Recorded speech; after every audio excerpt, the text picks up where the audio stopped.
আসসালামু আলাইকুম রহমতুল্লাহি ওবারাকাতু।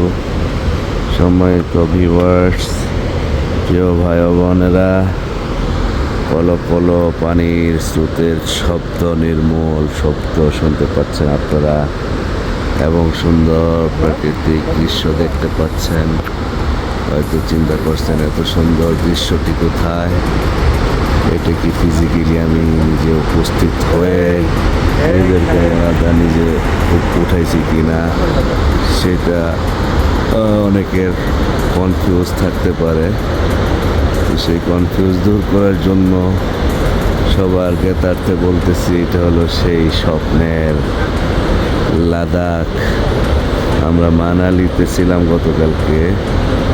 মানালি থেকে ভোর একদম 5টার দিকে ফজরের নামাজের সাথে সাথেই আমরা রওনা দিয়েছি লের উদ্দেশ্যে। মানালি থেকে লে প্রায় 600 কিলো এই পাহাড়ি পথ, আঁকা বাঁকা পথ। এবং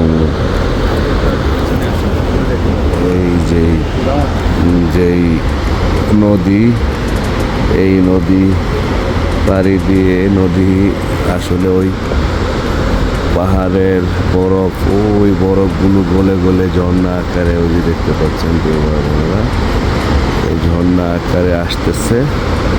ঝর্ণা ছোট ছোট অনেকগুলো ঝর্ণা জমা হয়ে একত্রিত হয়ে এই বিশাল স্রোতধারা, নদীর স্রোতধারা বেয়ে চলেছে কাশ্মীর পর্যন্ত।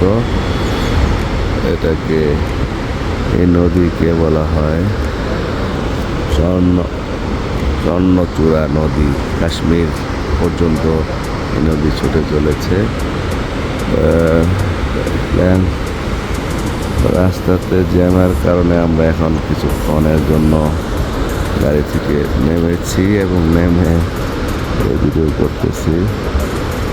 এই সুন্দর সুন্দর সিনারিগুলো যারা দেখতে পাচ্ছেন এবং পরে দেখবেন, অবশ্যই আপনাদের কাশ্মীরকে যে ভূস্বর্গ বলা হয়, পৃথিবীর জান্নাত বলা হয় কেন, সেটা কিছুটা আপনারা উপলব্ধি করতে পারবেন প্রিয় ভাই বোনেরা।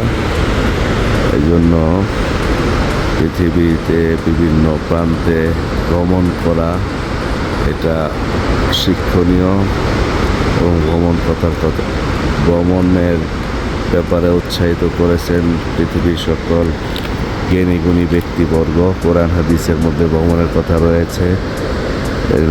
ভ্রমণের দ্বারা ইমান মজবুত হয়, জ্ঞান বিকশিত হয়, জ্ঞানের পরিধি বৃদ্ধি পায়। এই জন্য ভ্রমণ করি অনেক কষ্ট করে করে এবং আপনাদের জন্য এরকম ভিডিও করি। সবাই লাইক এবং কমেন্টস করবেন, জানাবেন কোন ধরনের ভিডিও চান। আর ভ্রমণ চ্যানেলটাকে সবাই সাবস্ক্রাইব করে দিবেন প্রিয় ভাই বোনেরা। এই আহ্বান জানিয়ে এই পিএস অর্থাৎ হিমাচল প্রদেশ থেকে লাদাখ যাওয়ার পথে স্বাগত জানাচ্ছি, বিদায় নিচ্ছি। আসসালামু আলাইকুম।